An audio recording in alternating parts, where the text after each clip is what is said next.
Right. Time is running out for people already in the Sierra to stock up and hunker down. We sent Kelsi Thorud to Truckee, where just about everyone is out and about while they still can be. With the season's first major storm just hours away, people living in the higher elevations of the Sierra are making sure they have everything they need to safely ride it out. Well, we're chopping firewood, making sure we have shovels, making sure we have all the food we need. We're all set. What they said is this is the biggest 3-day dump since 2020, and we were here for that weekend. It was March 13th weekend, and I remember it was just, as soon as I shoveled the deck, I go back inside, I look outside, and there's another foot, 2 feet. It just accumulated so fast, so it's, we'll see.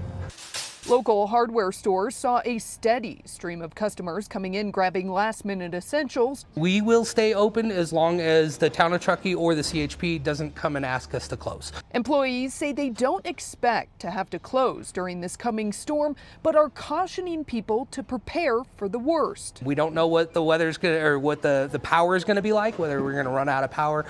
So definitely having the extra storage of storage or canned goods that don't go bad. As well as having a way to keep the items cold in the fridge so that if you do have a power outage, you're not losing your food. And most people are taking this storm seriously, preparing for anything while also getting excited for the sight of fresh snow. It's going to be a good one. You can tell.